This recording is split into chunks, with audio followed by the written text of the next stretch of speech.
You are listening to the Choose Your Struggle podcast, a member of the Shameless Podcast Network. Y'all know I love to read, and almost every episode of this podcast includes a recommendation to check out an awesome book. From Adi Jaffe's Abstinence Myth to Johann Hari's Chasing the Scream, I'm constantly looking for new books to learn from and enjoy. That's why I'm super excited to partner with Bookshop. Bookshop is a wonderful website that helps you find all your favorite books and support your local neighborhood bookstore in the process. I've bought everything from textbooks to Star Wars novels on Bookshop, and I've supported my local store with each transaction. Best of all, my Bookshop link will allow you to see all the books I've mentioned on the show right in one spot. So check out Bookshop today using the link in my show notes, or go to bookshop.org/shop/CYS, and you'll find all the awesome books you want and support the podcast in the process. Check it out today.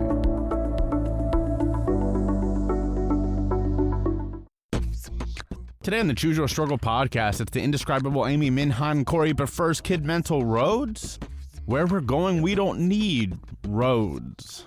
Things ain't always gonna go our way, but you can always win when you choose your struggle. And some battles are for yesterday, but today is for a new beginning. Choose your struggle, and don't worry about what they say, but you can always win when you choose your struggle. And you can bounce back just as Jay. Come on and listen to Choose Your Struggle.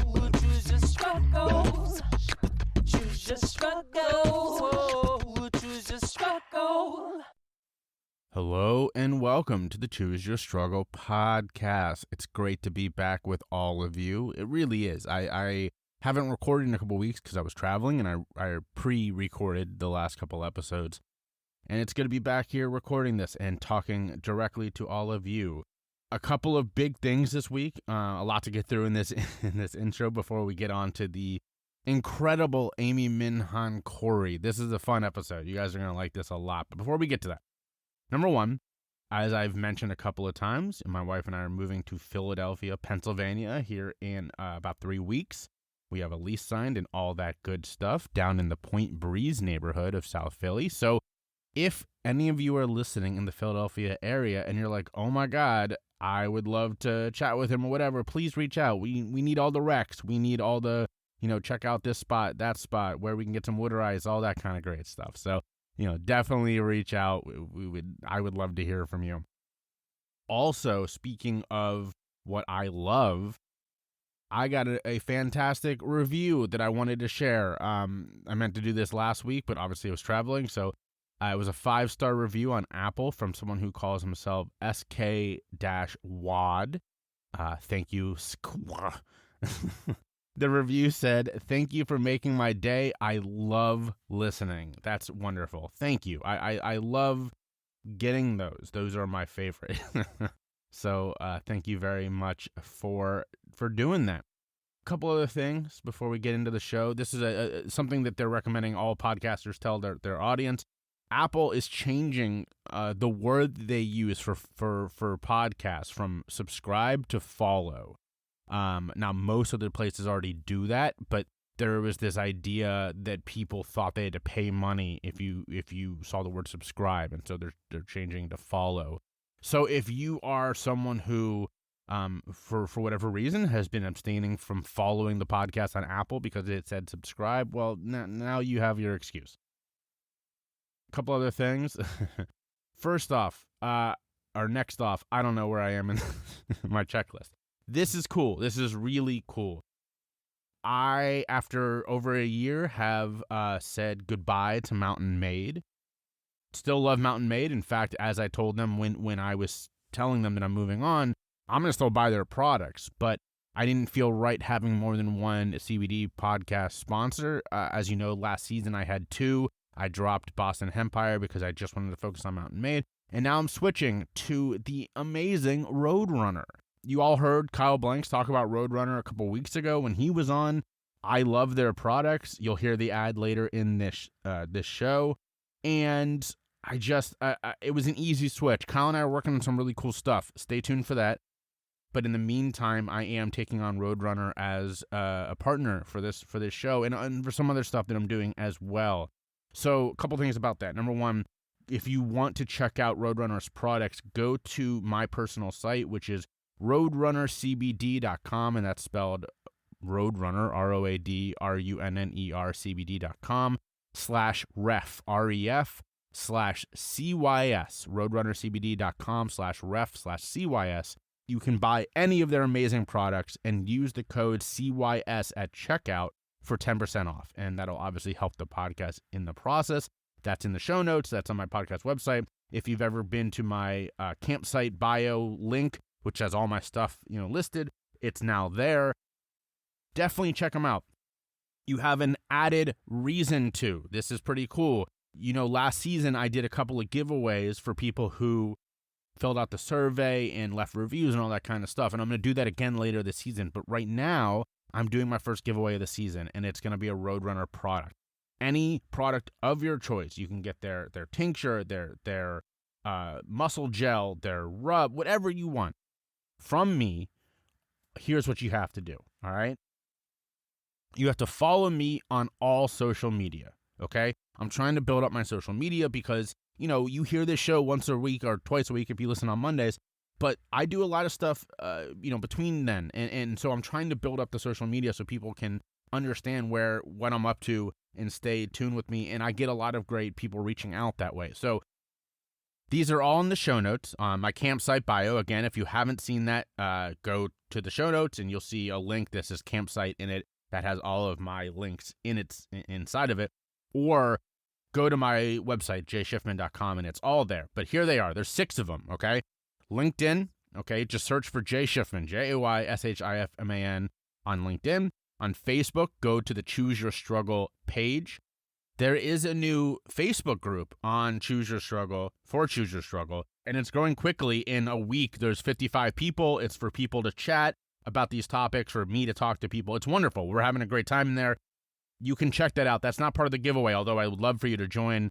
If you go to the Choose Your Struggle page, you can see it there. So Facebook, LinkedIn, Twitter is CYS_J. TikTok is CYS_J. YouTube is Jay Schiffman. There is a Choose Your Struggle page. Don't worry about that one. It's Jay Schiffman on YouTube.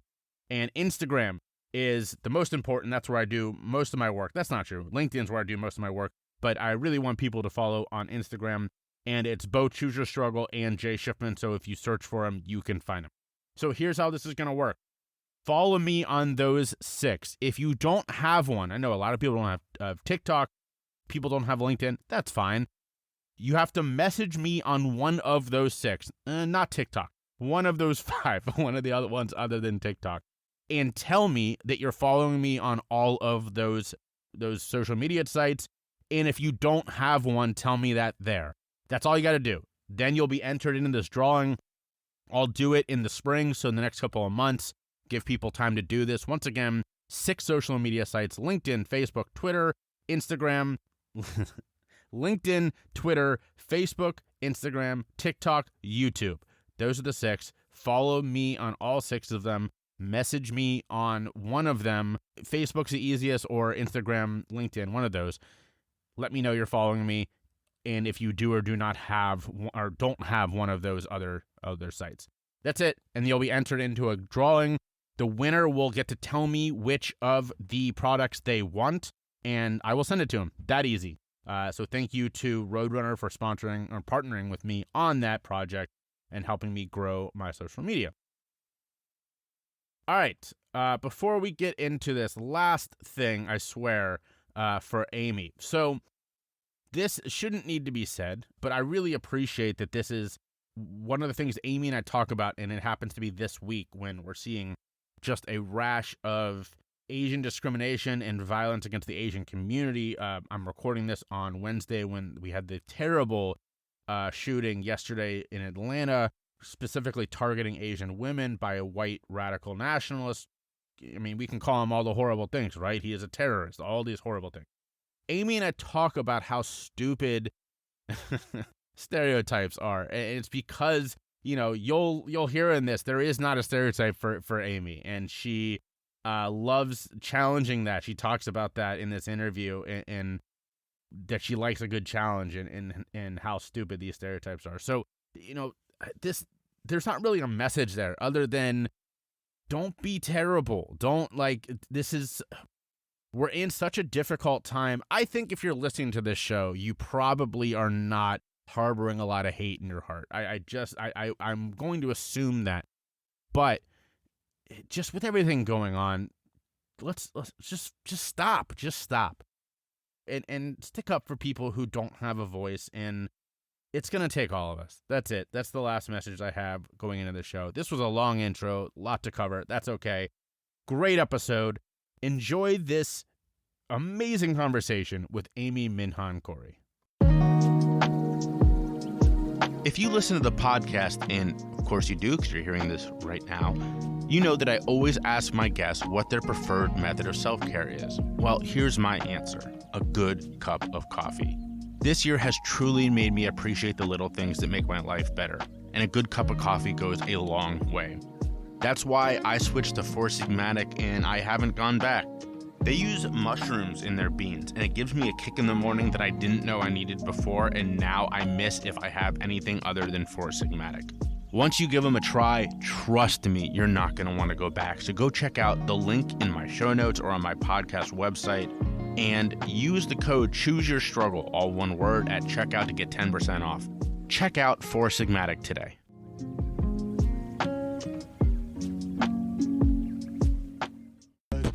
Thanks for sharing the podcast with your friends. If you're listening on Apple, please rate and review, or check out the review link in the show notes. And don't forget to subscribe wherever you get your podcasts.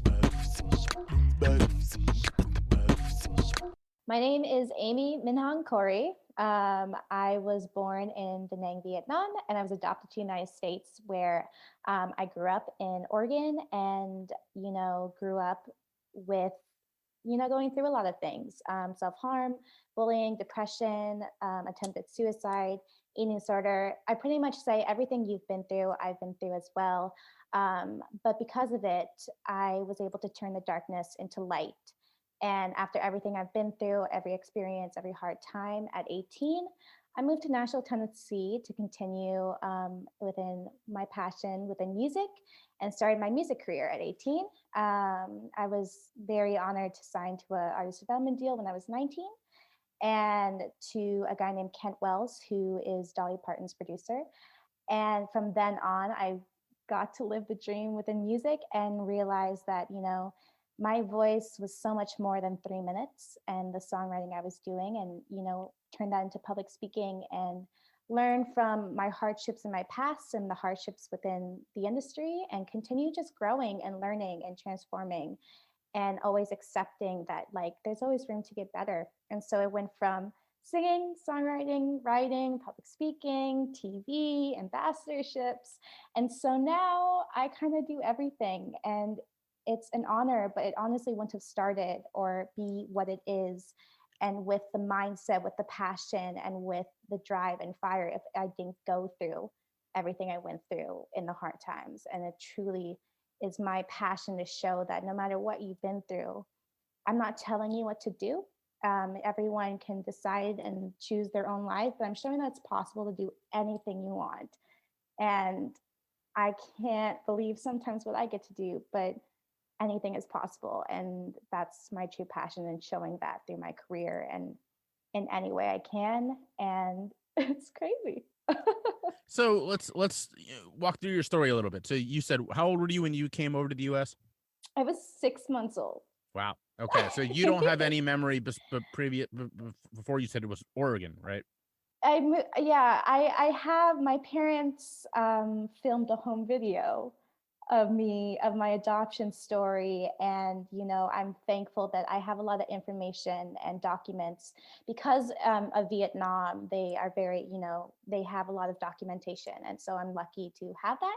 But I was adopted at 6 months. I was pretty much almost dead as a baby. I was rescued in a sense, and was really sick. And I'm only 5 feet now, so you can imagine what a sick little baby Amy was like. I was really saved, and I grew up in Oregon, which was an amazing place to grow up in. I people see me as a very city girl now, but I lived the Steve Irwin crocodile hunter, chasing animals and snakes. So I grew up in Oregon, and I moved 3 months after I graduated high school to Nashville. So I know that for a lot of people, I've actually had people on this podcast to talk about how adoption was a jarring thing for them, or it's a thing they've wrestled with later in life. It doesn't sound like that's as the case with you. That it sounds like for you, you talk about this in a very therapeutic and happy way. Yeah, I recognize that, and I went to an adoption camp when I grew up. My parents did a very good job on making, because my older sister was actually adopted from China. They made us recognize and be thankful that we were adopted, but also celebrate it. We had what's called a gotcha day, where we'd celebrate the day we were adopted.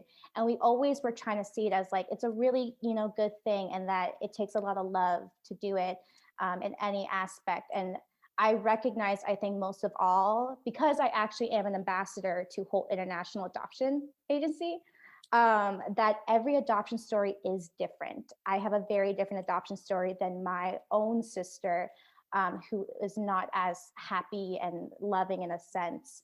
And I think we all cope with it, but I think it is always, we are still alive, and we still, have opportunities that it's not worth my time to see where I am now to think of the what ifs if I wasn't adopted, because I would be dead. And I say that too as a joke, because as the only Vietnamese person deathly allergic to squid, I know that my life is better.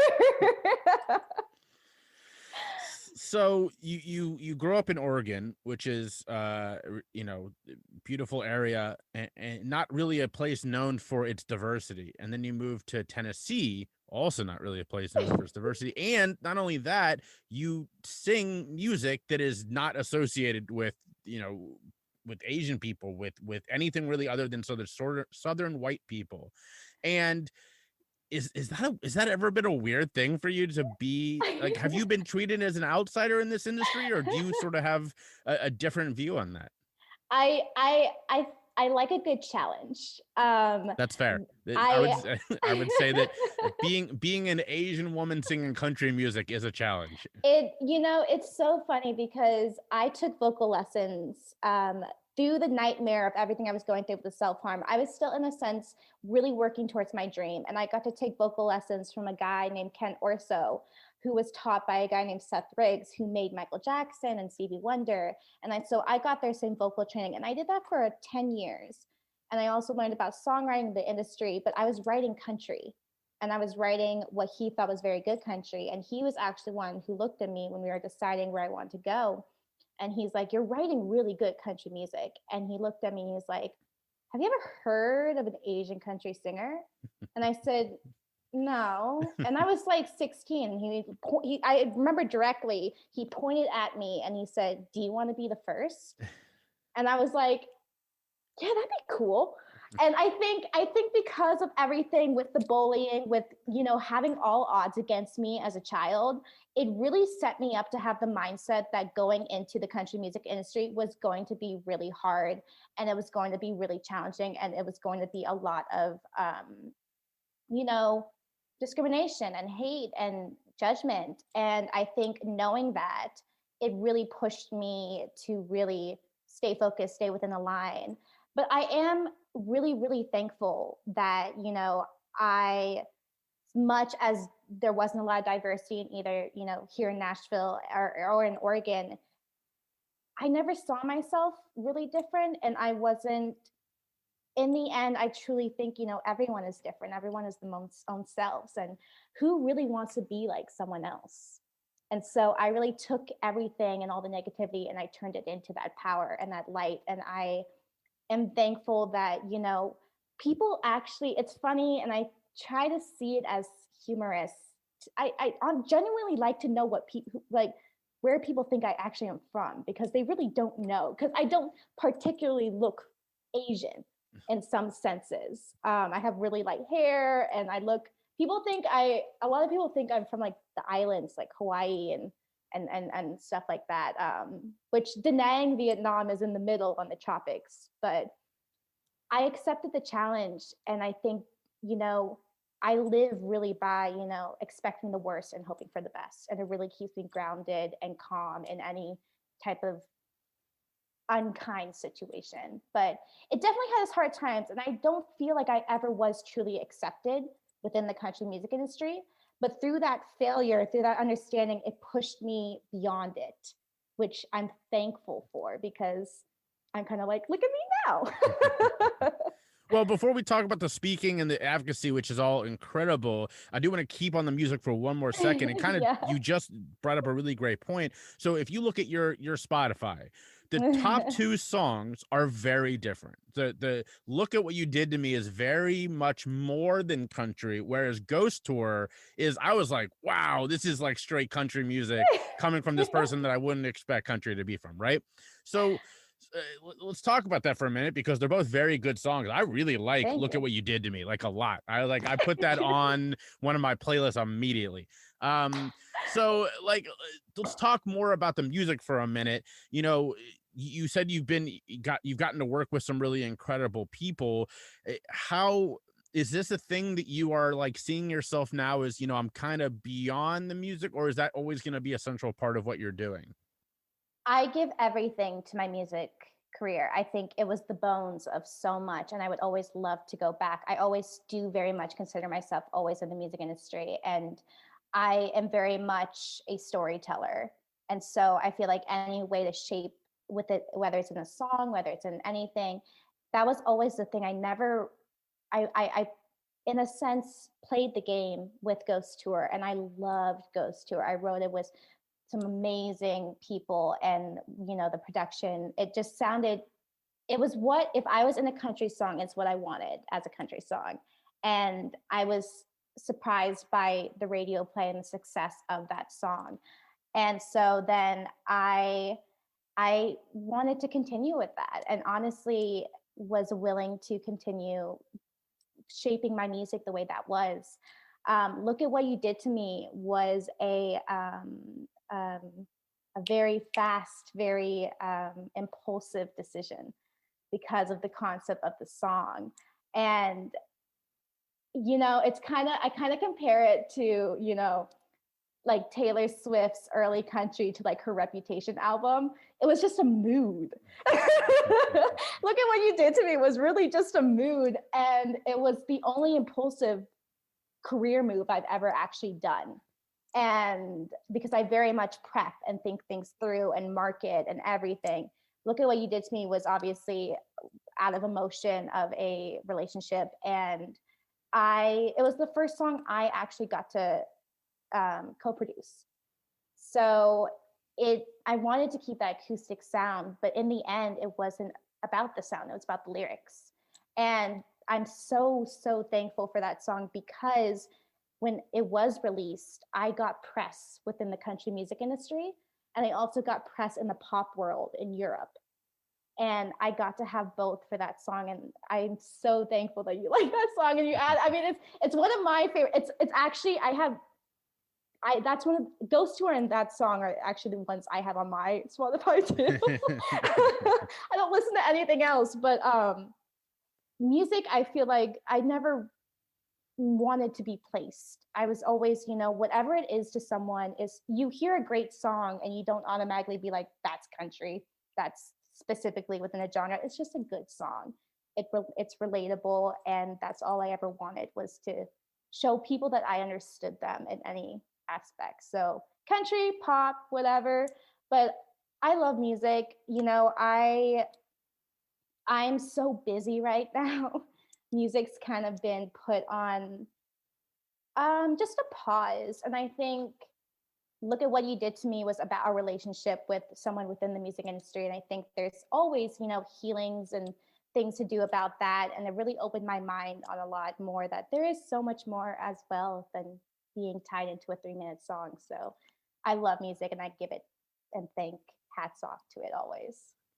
So before we move on from the music, one last question on that. You have, as we were saying, "Look at What You Did to Me" is obviously a breakup song. If you can't tell from the title, it's very much like, I mean, it's there. And then you also have "Stay Fierce," which is also sort of the other. When I think about the sort of the two emotions, the three emotions that people are allowed to express in songs, it's like loss, right, from breakups, and women empowerment. We get a lot of that from like Lizzo and some other incredible artists. And then you have love, obviously, which is many, many songs. Why do you think it's so hard for other emotions to break through, right? So I think about things like Logic's song about the suicide hotline, and some of these other really important songs that are almost the exception that proved the rule, because I can't think of another hit about suicide other than that song by Logic. So why is it that some of these are super, allowable, and yet all these other topics, it's really hard to get a hit song about those subjects? it's it's unfortunate because I tend to listen to songs that are meaningful to people, and I listen to those suicide songs. There's a song called "Why" by Skinny Living, which is my all-time favorite song, which is so well written, about suicide, talking about, like, you were there and you saved me and all that stuff. The music industry is very dramatized. It's very much, you know the sad breakup songs is what get cut. I want to release so many songs that are just not, unquote, commercial to release. And a lot of the times, many artists, many songwriters just don't have control of that. And I'm happy to see that more people are, expanding without it. And I think obviously there is a lot of politics within it. And I hope, and with everything going on, hope that changes. And that's why so many people are becoming independent artists, is to be able to start releasing more songs that are so personal. And it's hard. I mean, I've written a lot of mental health songs, but that's why I really did go into public speaking, is that to fit everything you want to say in 3 minutes and produce it the way you want to. Stay Fierce has been produced 3 separate times. There's a country version, there's a pop version, there was that version that I actually pushed towards production for the Asian market. There is unfortunately always some type of politics that get into the way of the actual song, which is, I feel like I always ruin music when I talk about it. But I do think it's going to change, and I do think it's so needed. And I think people are, having the strength to really share their stories, which is just amazing. And to put it in music, it's amazing. I think, I love James Arthur for that reason, and a lot of people who release those really, really sad ballads. I have the full-on playlist of just like cry songs, because that's the kind of music I just enjoy a good story, and I enjoy learning about other people's survival. And music is just a beautiful way, because that's the language everyone speaks. Well, I think survival is a fantastic word for that. I really, one of my dream people to get on this podcast is Kesha, to talk about mental health, because so much of her music is like, I think she finally hit this point where she was like, I don't care anymore. I'm going to talk about what I want to talk about. And somebody else who does that really well is Ariana Grande, who is also that kind of screw it. I'm going to, talk like no fakes, fuck a fake smile, right? Which is such an awesome song. But you're right. There is a lot of politics into that you kind of have to do the shit that they want you to do first, right? And then you get to do some of the things that, we hear this all the time with movies, right? You can't do your little indie until you get the studio happy with the blockbuster. Yeah, it's it's just it's a fun industry. And that I owe everything to. And I think that's the thing, is I think, as much as they want to outsmart you, you can always outsmart them. And like I said at the beginning, like, I think the biggest thing is everyone has too many influences instead of being with it totally themselves. And I think that's where you can separate yourself as an artist, as someone who releases those songs. Is, I released the songs that I wanted to release. I chose them very carefully. And, I just, yeah, I felt restricted within the music industry, which is why I kind of learned from my failures, always was thankful for everything that happened. And I know I wouldn't be where I am without it. But I knew my voice was so much more. And I wanted to share so much more. And I wanted to give my fans the microphone too. I felt like when I was singing, I would desperately try to be relatable to someone instead of truly asking them what they feel, which is why I love public speaking. And I mean, I'm so thankful for music to be able to cross over into so many industries now. But I am always going to release something. Just might be a while. I'm just a little too busy right now to sit down and write. And I'm writing in so many other different things right now that a song is sometimes hard to separate. So before we go into all those other things, let's stop and give all the listeners a chance to learn where they can follow you online, all that kind of stuff.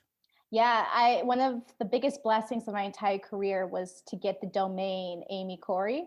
I didn't have to buy it off another Amy Corey, so it's just AMYCOREY, and that is thankfully on my Instagram and my Facebook and Twitter and YouTube. It's just Amy Corey, and then my website's just amycorey.com. And there's never a boring day, which my followers and fans always see. So it's always just I like in a way follow myself because obviously I live with myself, and I'm just like, wow, it's crazy.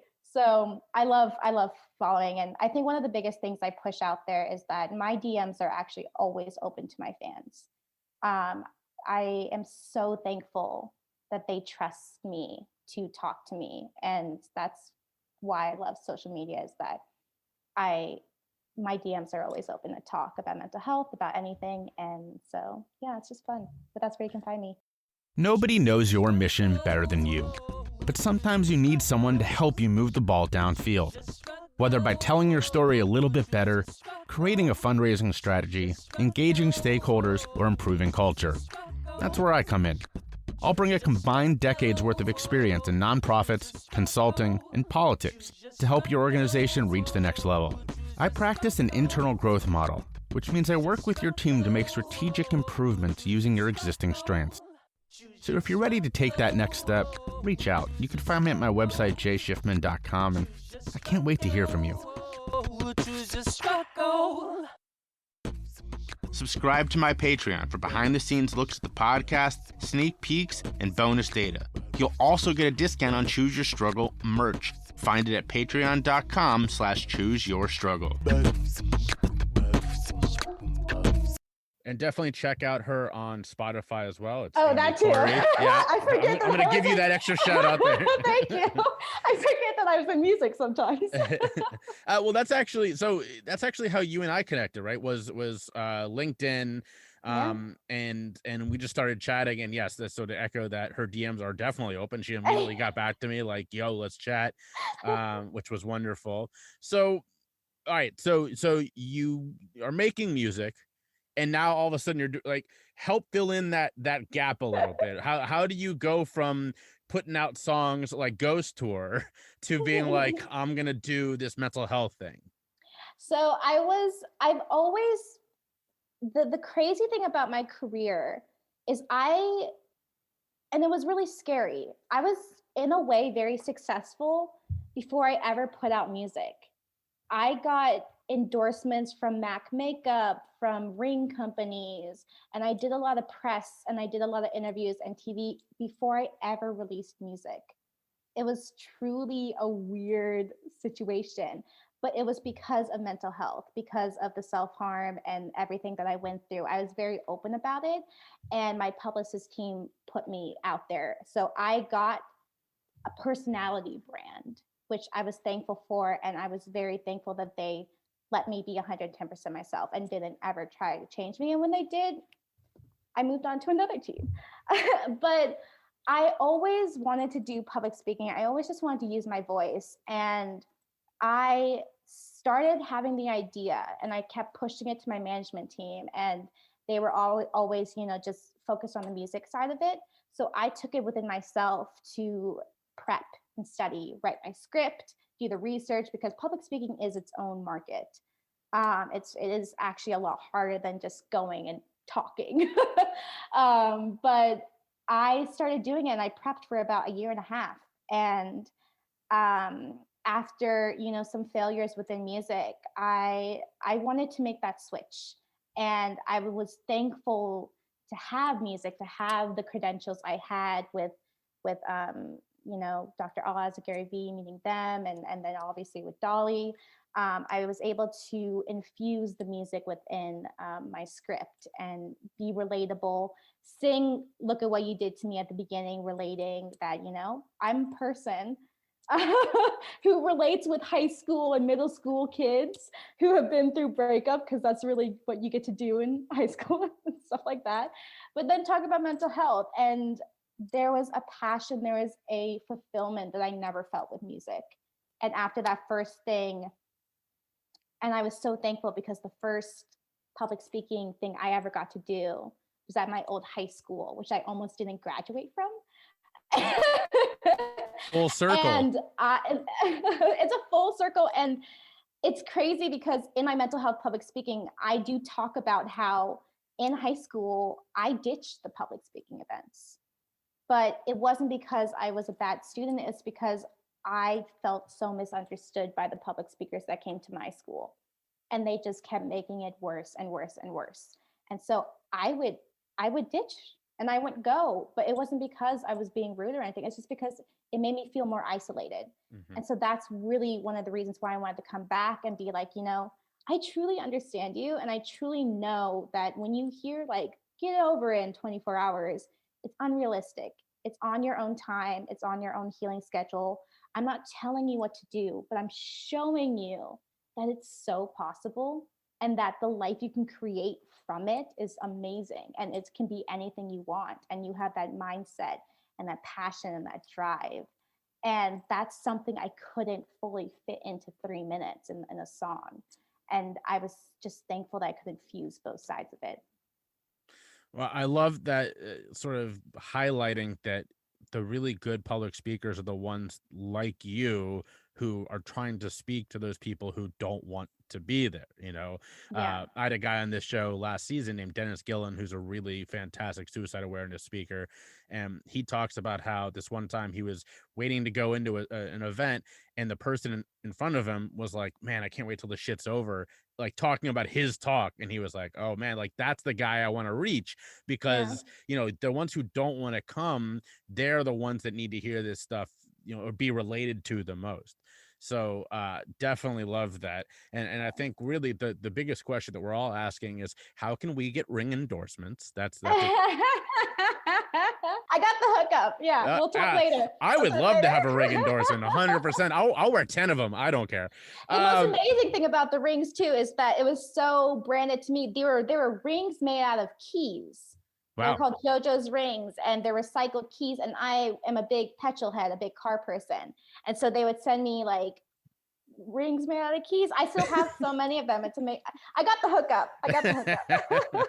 So that's fantastic. I mean, you definitely present a unique opportunity for not only, on one side branding, right? You're an Asian woman who sings country music, and you've got the look, but you also have this incredible story, and you share it so freely and so well. And then the other side, to people who are just like, oh, I don't want this same old boring adult talking to me about these things. And then you walk in and they're like, oh shit, this is not what I was expecting, Yeah, it's very unexpected.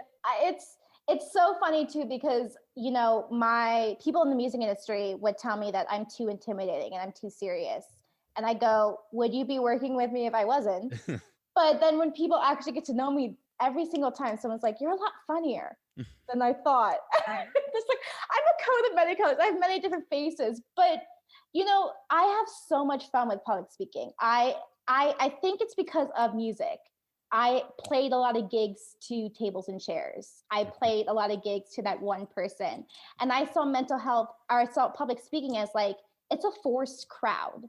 They're forced to be there. It's your job to make them like you and stick with you. To where in music, you're trying to get the crowd. You have to invite them. They have to already like you.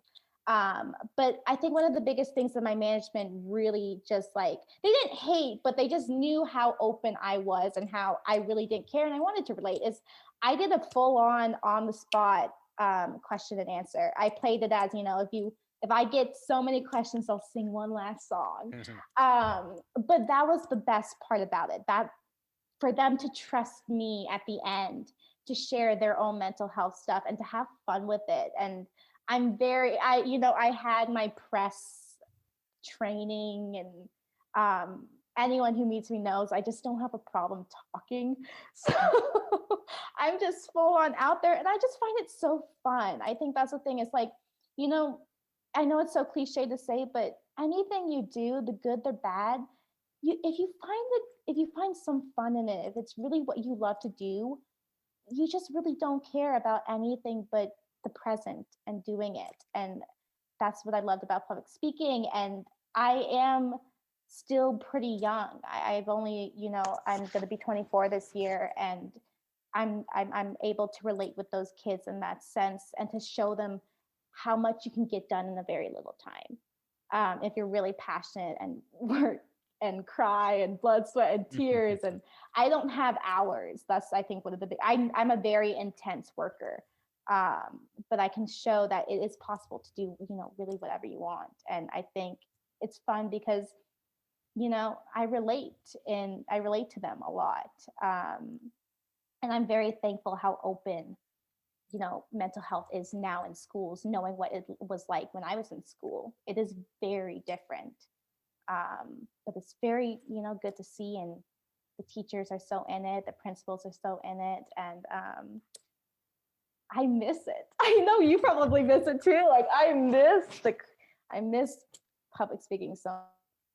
Definitely. Very much. I cannot wait to be back on stage. I tweeted the other day that first speech, I'm gonna grab the mic like Kanye at the end of the Yeezus tour and just do my entire speech on auto tune, singing to the crowd. I'm be so happy to be back in front of everybody. No, but so when you and I first spoke, you were in London. Now you're back in Nashville, and you were telling me this sort of convoluted story about how you were on your way to do this ambassador work, and then obviously COVID, like you do kind of wear like a bunch of different hats. I think I would love to hear more about that, and the vulnerability of that ambassadorship. It, I think it's because my brand is me. And I think it has its pros and cons to that, because, it's gotten to a point where everything I do becomes part of my career. It's very much a kind of Kardashian-like sense on, whatever I do gets pushed publicly. And I signed an ambassadorship with Holt International Adoption Agency because they had a camp growing up that I went to. And as a child growing up, whenever you go to camp, all you want to do is become a counselor when you can become of age. But when I became age, I was working on my career in Nashville. And so I reached out to them about becoming an ambassador for them. And they signed me. And I took it very seriously. I still to this day take it very seriously. But it drove me more into that, not political sense, but that more serious type of role. And so through that, I went back to Vietnam for the first time in 2019 for a whole music career that I actually put on the entire tour with an agent there, my Vietnamese rep here, and myself. My American side of the team had nothing to do with it, which was an amazing feeling to do it, with my people. And I went, and I met an amazing woman who was the assistant of the president of the Ho Chi Minh City Peace and Development Foundation, which is, UNICEF supported, government supported. The president, Madame Ninh, she was the former ambassador to the EU for Vietnam, and the former ambassador, I think, for Belgium. And she's a very big, powerful woman in the world. And when I came back to the States, after learning about them, after talking to them, I was just so passionate. And Vietnam became such a big part of my life and my career again. And she personally invited me to become the fourth ambassador to their foundation, which then obviously added a lot of pressure and a lot of, you know, just gratefulness that who would think I didn't move to Nashville to become that. It was kind of that thing. And I put on a whole charity event in Nashville in 2020, right before the pandemic. And I just started taking everything really, really seriously. So I really moved out of the music because I felt like I was getting too serious for it. So when COVID happened, I continuously wanted to move forward. I wanted to be that person, you know, who kept showing that it's possible to keep moving forward. And because of everything I went through, I was able to stay very calm within the chaos. And I was working with the Vietnamese government to allow me entry into Vietnam because they, like all Asian countries, close off their borders because they know how to deal with a pandemic. So I worked with the government and worked within my ambassadorship to get me entry. And I was kind of in a now or never situation with the potential of flying out because I would have to take a government plane. I would have to do all of it very officially. But one of the options was to fly out of either Germany or London. And I had some business contacts in London. And then the person I wrote, "Look at What You Did to Me," was in London. And it was a now or never situation on, you know, we're in the middle of a pandemic, you know, I don't want any doors left unopened because at the time in June, you know, things were bad. Things are still really bad, but I felt kind of a more panic to get things done. So I was planning on going to London for 2 months and then, you know, get that access to go to Vietnam, close the doors I needed to close in London and open the doors in a business sense that I wanted to. And just when I opened the doors in London, it made me see the bigger picture with Vietnam on how if I continue here, it'll benefit everyone, which is all I ever want to do. Is I very much like Muhammad Ali, it's about the we, not the me. And so I decided to stay in London and I got access to go into Vietnam on December 19th. And I decided not to go. And I felt, you know, I had my own, you know, disappointment within that, but I do really think it's for the best. And then when London started getting delayed within TV, within the restrictions, I wanted to go to Turkey, but because of the new variant and Brexit, you really couldn't leave. So I came back to Nashville for a month until everything goes back. How did it feel the first time going back to Vietnam, coming full circle as you left, you know, like you said, you were kind of a sick baby and you were going to a better opportunity. And now here you were back sort of on your own terms. What was that like? I was really scared. It was one of the only times I ever felt fear. And whenever I feel stressed, we were taught as children to never get into a fight unless you know everything you're fighting for. And that's something I've held on for a really long time. So I knew what I was getting into. And that's always the thing is, you know, we were treated like an adult as kids. We always had to accept the consequences and rewards of every decision we made. Vietnam, I was nervous because I was afraid I wasn't going to be accepted back in. Even though I was Vietnamese, I grew up in America. I'm not the best at understanding or speaking Vietnamese, but I have my Vietnamese rep here who I studied with for 8 months before on language, culture, food, radio, press, because I was doing all of that within Vietnam. And I really do my training, do my preparation. But in the end, I also knew that I went into it not thinking I was Vietnamese anymore. I was thinking I was an American.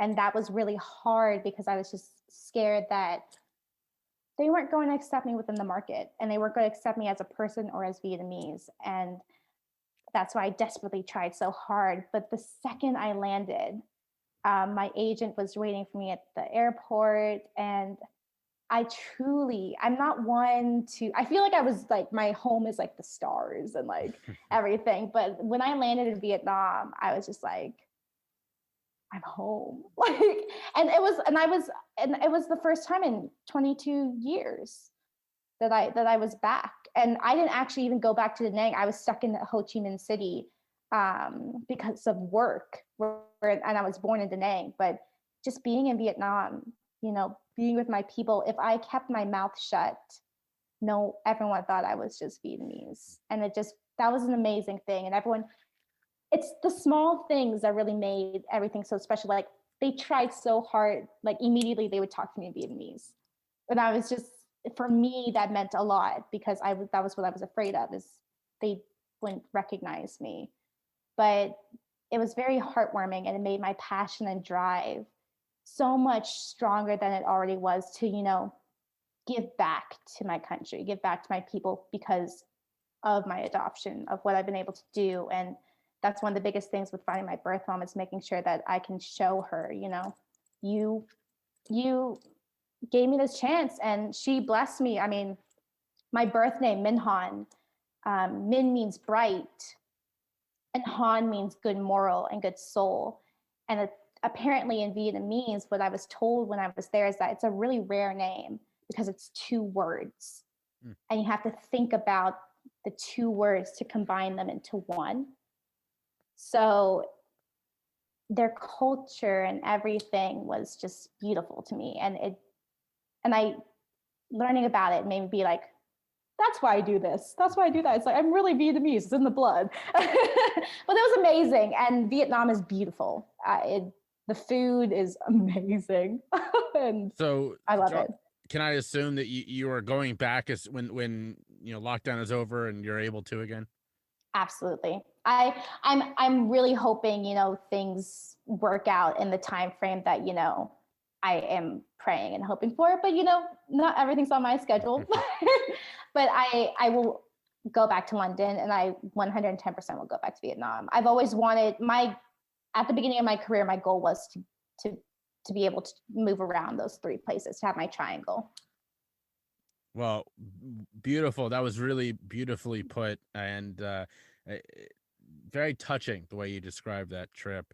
Now, before we go into the final questions, if you wouldn't mind once again giving my listeners a chance to learn where they can find you, where they can follow you, and maybe this time remember to shout out the music too. I was thinking the first place that you can find me is YouTube and Spotify and iTunes, and it's all just Amy Corey, AMY, super easy.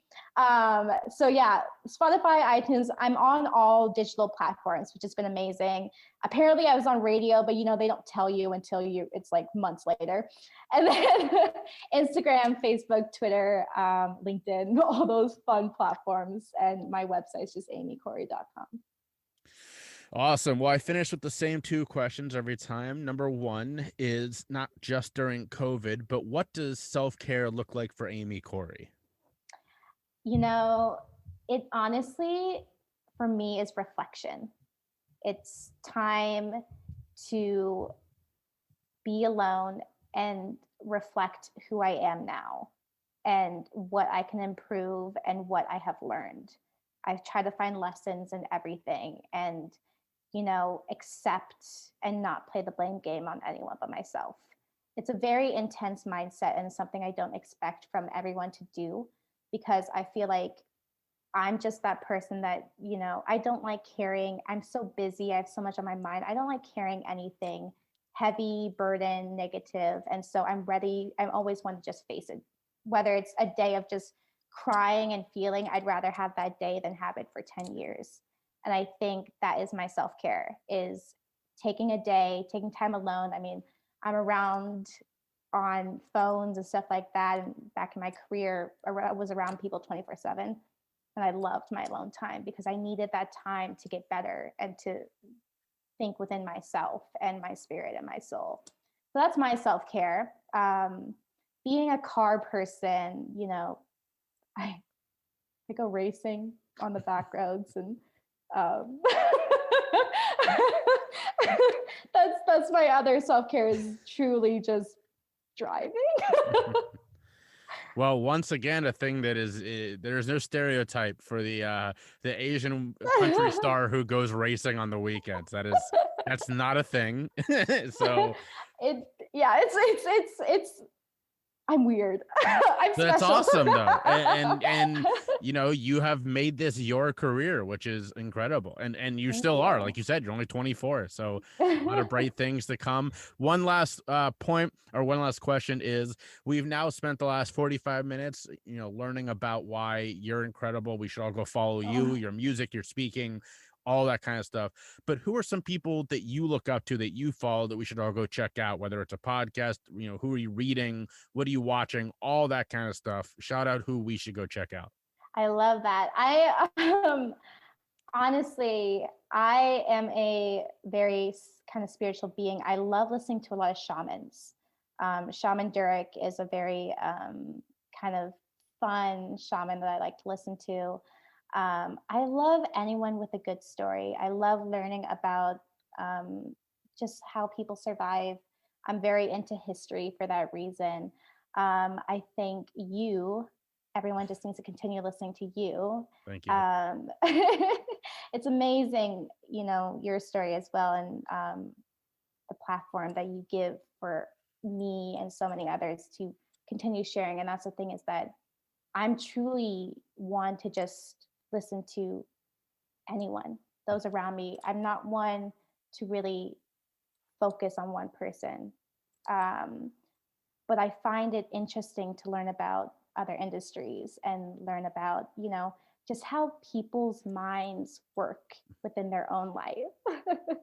But I do love a good shaman. I do love Shaman Durek, and Dr. Espinoza is a great person to follow too. Gary Vee, always big fan of him, and he's the nicest guy ever. I met him at a USANA convention. We were both invited into that business and talked about wine. I think he's a very nice guy. He's a very smart guy, and for business, I listen to a lot of him. And then music wise, you know, I just love a good story. I'm really fascinated by Billie Eilish right now, and just her freedom within her music. And anyone who is the first of something, I just find fascinating. But I listen to music too for the songwriters. I have so many songwriter friends, and I know the stories behind the songs. So I love James Arthur and Skinny Living and all those people. Some good music out there. Well, Amy, thank you so much for taking the time. It's been a pleasure.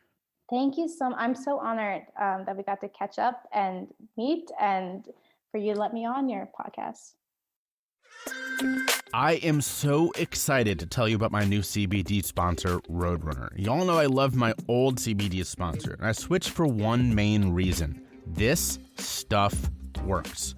I've been a runner my whole life, but unfortunately I'm also super easily injured. One of my high school friends used to call me Mr. Glass. And back in 2015, when I ran my first half marathon, I got hurt, like really hurt. And since then, I haven't been able to run more than 3 or 4 miles without serious pain. That is until I tried Roadrunner CBD's Muscle Gel.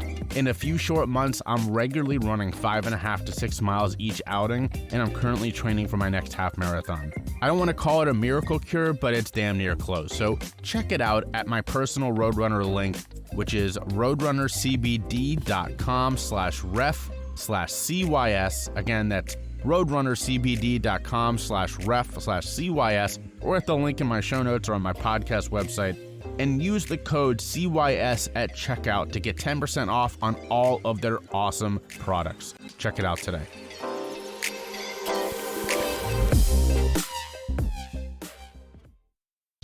Find me on social media. Check the link in the show notes or search for me, Jay Schiffman, on YouTube and LinkedIn, and Choose Your Struggle on Facebook, Instagram, and Twitter. All right, we've come to the end of another episode of the Choose Your Struggle podcast. Thank you so much for tuning in. The sound you're hearing is me opening the cards, keeping this one short because the intro was so long. But thank you to Amy Minhan Corey, who was wonderful. Please check out the new link from Roadrunner at the link in the bio or roadrunnercbd.com/ref/CYS and do the giveaway. Follow me on social media, reach out, all that kind of stuff. All right. Today we are using the Nuggets of Kindness card pack from Blurt as always. Nuggets of Kindness because of the horrible atrocity committed on Tuesday night in honor of the people who lost their lives. We all need some kindness right now. And more on that in a second for the good egg. All right. Nuggets of Kindness. Whatever it is that you need right now at this moment in time, get it. Prioritize it. Make room for it. Tell other people about it. Your needs are important. Heed them. That is a great card that goes right into the good egg. Here's what I need right now. Here is your good egg. I need you all to speak up. I am looking around this morning. I just posted something on Instagram about the horrible atrocity that happened yesterday, and I'm not seeing as much as I would like to. Now, this is a tough one because, you know, it's not that kind of thing where we should all expect everybody to stop what they're doing. Like, that's not what this is. But there were a lot of people that lost their lives yesterday, and the news was covering it like it was sort of a regular shooting, which is a really crazy thing to say now that there are such things as regular shootings, instead of covering this as what it was, which was an act of domestic terrorism. And I've seen a lot of people posting like, yo, what the hell? Like, why is it, you know, that we're very quick to rush and call things terrorism and all that when, you know, it's a person from the Middle East or whatever, what have you. But when it's an act of domestic terrorism, our news agencies are very slow to do that. So definitely would love to see more people stand up, and that's your good egg. You don't have to post something. You can just talk to someone. You know, this is a white male problem. It is. It just flat out is. So talk to somebody in your life. You know, as a person who is a white male, like, this starts with us, it ends with us. We have to talk to those people in our lives, the people that we know who casually make comments or what have you. It's up to us to stop them. It's up to us to educate them. It's up to us to make a difference. So post something, have a conversation with someone, do something this week to challenge people who are spewing hate. That is the only way we can end this. I guarantee you there are people in this dude's life who knew he was going to do this and just kind of sat idly by because having an awkward conversation to them wasn't as important, or they didn't want to have that, and it was less important than watching him, oh, he probably won't actually do it. Well, no. If someone talks about, like, we all know those people in our lives who make jokes that they shouldn't, who say things, you know, oh, I was just kidding. Like, were you? That's what I'm talking about. Have those conversations. Be willing to be uncomfortable for the good of everybody else. That's your good egg. But most importantly, show your empathy, be vulnerable, spread your love, and choose your struggle. If you've been listening to the podcast for a while, you know that it's not the only thing I do. Choose Your Struggle is an entire brand. I speak, I coach and consult. I have rock bottom storytellers. There's a lot going on. And sometimes I get to a project and I go, man, I can't do all of this myself. So I turn to Fiverr. It's so easy to find incredible professionals who can help me out. I've hired people to help with marketing, help with SEO, help with my website. So much great stuff all on Fiverr. I even found Kid Mental, who did the incredible theme song on Fiverr.